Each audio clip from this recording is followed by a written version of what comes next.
എല്ലാവർക്കും എൻ്റെ പുതിയൊരു വീഡിയോയിലേക്ക് സ്വാഗതം. ഇന്ന് ഞാൻ ഇവിടെ ചെയ്യാൻ പോകുന്നത് ഒരു ബംഗാളി ഡിഷാണ്, ഡാഹി ബംഗൻ. ഇതിൻ്റെ പേര് കേൾക്കുമ്പോൾ നമ്മൾ ചിന്തിക്കും എന്താണ് സംഭവം എന്നല്ലേ. എന്നാൽ വഴുതനങ്ങയും തൈരും വെച്ച് വളരെ എളുപ്പത്തിൽ ചെയ്യാൻ പറ്റുന്ന നല്ലൊരു കറിയാണിത്. ഇത് ചോറിൻ്റെ കൂടെ ഈ ഒരു കറിയും അതുപോലെ ഇച്ചിരി അച്ചാറും ഉണ്ടെങ്കിൽ നമ്മൾ എത്ര ചോറ് വേണമെങ്കിലും നമ്മൾ കഴിച്ചു പോകും. അത്രയ്ക്ക് ടേസ്റ്റുള്ള നല്ലൊരു കറി തന്നെയാണിത്. ഇത് ചോറിൻ്റെ കൂടെ മാത്രമല്ല കേട്ടോ, ഇത് ചപ്പാത്തിലൂടെ നമുക്ക് കഴിക്കാവുന്നതാണ്. അതുപോലെ ഫ്രൈഡ് റൈസ്, ബിരിയാണി ഇവയുടെ കൂടെ ഒക്കെ കഴിക്കാൻ പറ്റുന്ന നല്ലൊരു കറി തന്നെയാണ്. ഇതൊരു ബംഗാളി ഡിഷ് ആണെങ്കിലും നമ്മുടെ മലയാളികളുടെ ടേസ്റ്റ് അനുസരിച്ചാണ് ഞാനിത് ഉണ്ടാക്കിയെടുക്കുന്നത്. ഇതെങ്ങനെ ഉണ്ടാക്കുന്നതെന്ന് നോക്കിയാലോ. ഞാനിവിടെ ഒരു വലിയ വഴുതനങ്ങയാണ് എടുത്തിരിക്കുന്നത്. അപ്പോൾ നിങ്ങളുടെ കയ്യിൽ ചെറിയ വഴുതനങ്ങയാണെങ്കിൽ ആ വഴുതനങ്ങ എടുത്താൽ മതി കേട്ടോ. അപ്പോൾ ഇതിനൊരു അളവ് കണക്ക് അങ്ങനെയൊന്നും ഇല്ല. നമുക്ക് എത്ര വഴുതനങ്ങ ഇഷ്ടമുണ്ടോ അതനുസരിച്ചിടാം.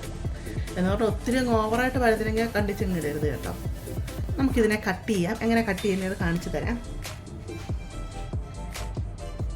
റൗണ്ട് ഷേപ്പ് വേണം വഴുതനങ്ങ കട്ട് ചെയ്തെടുക്കാനായിട്ട്.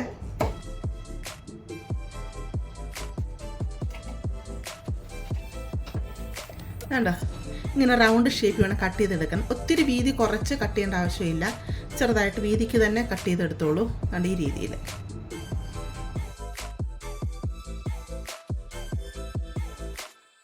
എനിക്ക് ഇത്രയും പീസ് വഴുതനങ്ങയാണ് ഒരു വഴുതനങ്ങയിൽ നിന്ന് കിട്ടിയത്. വഴുതനങ്ങയെല്ലാം നമുക്കൊരു പാത്രത്തിലോട്ട് ഇട്ട് കൊടുക്കാം. അരിഞ്ഞ് കഴിഞ്ഞിട്ട് വഴുതനങ്ങ കഴുകേണ്ട ആവശ്യമില്ല. ആദ്യം ഞാൻ കഴുകി അങ്ങ് എടുത്തതാണേ. വഴുതനങ്ങ അരിഞ്ഞ് അധികം സമയം വെച്ചേക്കരുത്. വെച്ചിരുന്ന് കഴിഞ്ഞാൽ വഴുതനങ്ങ കറക്കാൻ തുടങ്ങി. അപ്പോൾ ഈ കട്ട് ചെയ്ത് കഴിയുമ്പോൾ തന്നെ നമുക്കിതിന് മസാല അങ്ങ് ചേർക്കാമേ. ഇതിലോട്ട് 1 ടീസ്പൂണ് കാശ്മീരി ചില്ലി പൗഡർ ഇട്ട് കൊടുക്കാം. 1 ടീസ്പൂണല്ല, ഒരു 2 ടീസ്പൂണാണ്. ടീസ്പൂണിനേക്കാൾ ഇച്ചിരി വലിയ സ്പൂണാണ് എൻ്റെ ഇരിക്കുന്നത്. നമ്മുടെ എരിവിൻ്റെ അനുസരിച്ച് നമുക്ക് ഇട്ട് കൊടുക്കാം. 1/4 ടീസ്പൂൺ മഞ്ഞൾപ്പൊടി, ആവശ്യത്തിനുള്ള ഉപ്പ്, ഒരു ശകലം വെള്ളം ഇങ്ങനെ സ്പ്രെഡ് ചെയ്ത് കൊടുക്കാം. എന്നിട്ട് നല്ലതായിട്ട് ഇതിനെ അങ്ങ് മിക്സ് ചെയ്തെടുക്കാം. മസാല ഈ വഴുതനങ്ങയ്ക്കകത്തോട്ട് നല്ലതായിട്ട് പിടിക്കത്തക്ക രീതിയിൽ നമുക്കിതിനെ അങ്ങ് മിക്സ് ചെയ്തെടുക്കാം.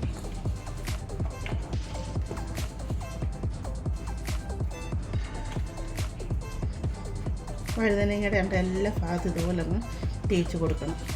അങ്ങനെ വഴുതനങ്ങയിൽ എല്ലാവരും മസാലയൊക്കെ തേച്ച് വെച്ചിട്ടുണ്ട്. ഒരു 10 മിനിറ്റ് നമുക്കിതിനെ റെസ്റ്റ് ചെയ്യാൻ വെക്കാം. കാരണം വഴുതനങ്ങയിലോട്ട് മസാലയൊക്കെ ഒന്ന് പിടിച്ച് വരട്ടെ കേട്ടോ. അത് കഴിഞ്ഞ് നമുക്ക് ബാക്കി സ്റ്റെപ്പ് ചെയ്യാം. ഇവിടെ ഞാനൊരു ബൗൾ എടുത്തിട്ടുണ്ട്. ഇതിലോട്ട് കുറച്ച് തൈര് ഇട്ട് കൊടുക്കാം. ഞാനിവിടെ 4 തവി തൈരാണ് ഇട്ട് കൊടുക്കുന്നത്.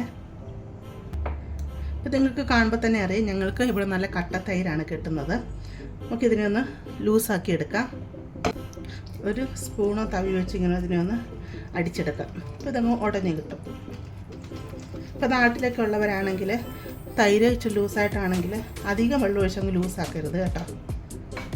ഇതിലോട്ട് ഞാൻ ഒരു 1/4 കപ്പ് വെള്ളം ഒഴിച്ച് കൊടുക്കുകയാണ്. തൈരിൻ്റെ ടിന്നിലോട്ട് ഞാൻ ഇച്ചിരി വെള്ളം ഒഴിച്ചെടുത്തതാണ്. അതാണ് ഈ ഒരു കളർ. നമുക്കിതിനെ അങ്ങ് ഉടച്ചെടുക്കാം. ഉടച്ചെടുക്കുമ്പോൾ കണ്ട് ഈ ഒരു കട്ടി വേണം ഇരിക്കാൻ. ഒത്തിരി ഇത് ലൂസല്ല കേട്ടോ. ശരിക്കും നാട്ടിലേക്ക് തൈര് ഉടച്ചെടുത്താൽ ഈ ഒരു പരുവത്തിൽ കിട്ടും. ഞാനൊരു ഫ്രൈ പാൻ അടുപ്പത്ത് വെച്ച് കൊടുത്തിട്ടുണ്ട്. ഇതിലോട്ട് കുറച്ച് എണ്ണ ഒഴിച്ച് കൊടുക്കാം. ഇവിടെ ഞാൻ എണ്ണയാണ് ഒഴിച്ച് കൊടുക്കുന്നത്. അപ്പോൾ തൈരിൻ്റെ അകത്ത് വെളിച്ചെണ്ണയുടെയൊക്കെ ടേസ്റ്റ് ഇഷ്ടമുള്ളവർക്കാണ് വെളിച്ചെണ്ണ ഇട്ട് കൊടുക്കാം. മുറിച്ച് മസാല തേച്ച് വെച്ചിരിക്കുന്ന വഴുതനങ്ങ ഇതിലോട്ട് ഇട്ട് കൊടുക്കാം.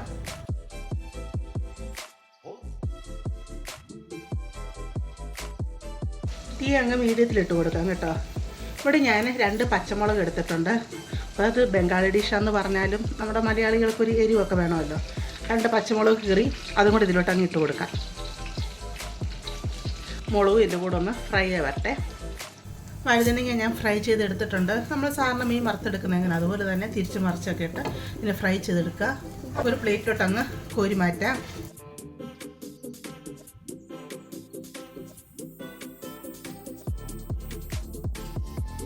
ബാക്കി വഴുതനങ്ങ ഇരിപ്പുണ്ടെങ്കിൽ അതിനെയും കൂടെ കുറച്ച് എണ്ണ ഒഴിച്ചിട്ട് ഫ്രൈ ചെയ്തെടുക്കാം. വഴുതനങ്ങ കരിഞ്ഞു പോവല്ലേ. വഴുതനങ്ങയെല്ലാം ഷാലോ ഫ്രൈ ചെയ്ത് മാറ്റിയിട്ടുണ്ട്. ഞാൻ വേറെ ഒരു പാൻ അടുപ്പത്ത് വെച്ച് കൊടുത്തിട്ടുണ്ട്. ഇതിലോട്ട് 1 ടീസ്പൂണ് നല്ല ജീരകത്തിൻ്റെ പൊടി ഇട്ട് കൊടുക്കുകയാണ്.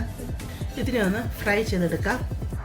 ഇപ്പം നിങ്ങളുടെ കയ്യിൽ നല്ല ജീരകം പൊടിച്ചത് ഇല്ലയെന്നുണ്ടെങ്കിൽ 1 ടീസ്പൂൺ നല്ല ജീരകം എടുക്കുക, എന്നിട്ടൊന്ന് ഫ്രൈ ചെയ്തിട്ട് ഒന്ന് പൊടിച്ചെടുക്കുക കേട്ടോ.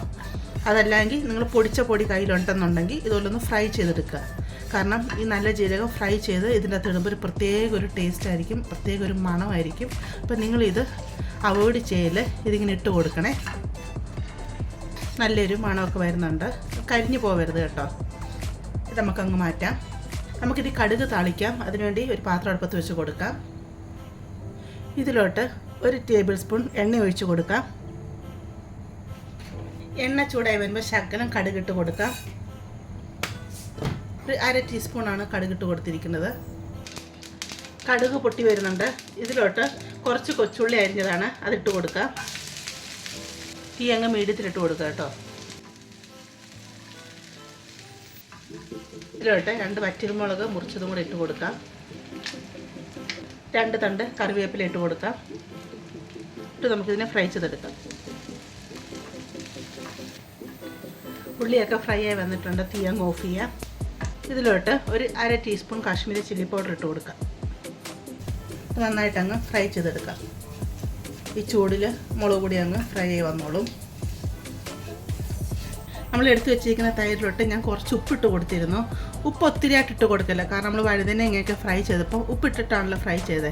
ഇതിൻ്റെ അകത്ത് നമ്മളത് ഇട്ട് കൊടുക്കുമ്പോൾ വഴുതനങ്ങയ്ക്കകത്തുള്ള ഉപ്പും കൂടെ ഈ തൈരിലോട്ട് പിന്നെ ഇറങ്ങും. അതൊരു ഉപ്പങ്ങ് കൂടിപ്പോകും. അവിടെ കുറച്ച് ഉപ്പ് മാത്രം ഇട്ട് കൊടുക്കുക കേട്ടോ. ഇതിലോട്ട് നമ്മൾ വറുത്ത് പൊടിച്ച് വെച്ചിരിക്കുന്ന നല്ല ജീരകത്തിൻ്റെ പൊടിയുണ്ടല്ലോ, അത് ഈ തൈരിലോട്ട് അങ്ങ് ഇട്ട് കൊടുക്കാം. നല്ലതായിട്ടങ്ങ് മിക്സ് ചെയ്തെടുക്കാം. കടു വറുത്തെടുത്ത സാധനങ്ങളുണ്ടല്ലോ, അത് നമുക്കിതിലോട്ട് അങ്ങ് ഇട്ട് കൊടുക്കാം. ഇതിനെ അങ്ങ് മിക്സ് ചെയ്യാം.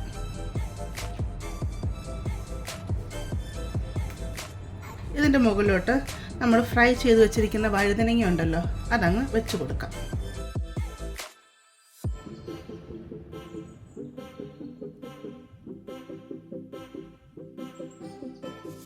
തൈരിലോട്ട് ഇതൊക്കെ അങ്ങ് മിക്സ് ചെയ്യണം കേട്ടോ. വഴുതനങ്ങ തൈരിലിങ്ങനെ മുങ്ങിക്കിടക്കണം.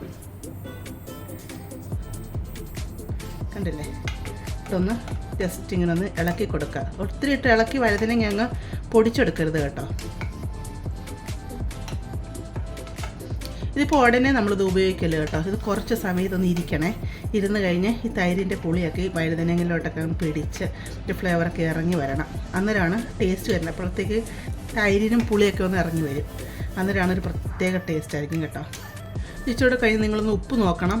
ഉപ്പ് കുറവുണ്ടെന്നുണ്ടെങ്കിൽ അന്നേരം ഇച്ചിരി ഉപ്പും കൂടെ അങ്ങ് ഇട്ട് കൊടുക്കണം കേട്ടോ. കാരണം ഈ വഴുതനങ്ങയെന്ന് ഞാൻ പറഞ്ഞില്ലേ, ഉപ്പൊക്കെ തൈരിലോട്ടൊന്ന് ഇറങ്ങി വരണമല്ലോ. ഇത് ചോറിൻ്റെ കൂടെ ആണെങ്കിലും ബിരിയാണിയുടെ കൂടെ ഫ്രൈഡ് റൈസിൻ്റെ കൂടെയൊക്കെ കഴിക്കാൻ പറ്റിയ നല്ലൊരു ഡിഷാണ്. അതുപോലെ ചപ്പാത്തിയുടെ കൂടെ ആയാലും ഇത് കഴിക്കാൻ നല്ലതാണ് കേട്ടോ. നിങ്ങൾ തീർച്ചയായിട്ടും ഇതൊന്ന് ട്രൈ ചെയ്ത് നോക്കണം കേട്ടോ. നിങ്ങൾക്ക് ഇഷ്ടപ്പെടുവാണെങ്കിൽ ചാനലൊന്ന് സബ്സ്ക്രൈബ് ചെയ്ത് സപ്പോർട്ട് ചെയ്യാനും അതുപോലെ ലൈക്ക് ചെയ്യാനും നിങ്ങളുടെ ഫാമിലിയോട്ടൊക്കെ ഒന്ന് ഷെയർ ചെയ്ത് കൊടുക്കാനും മറക്കരുത് കേട്ടോ. നമുക്കിനി ഒരു പുതിയ ഐറ്റവുമായിട്ട് അടുത്ത ദിവസം കാണാം.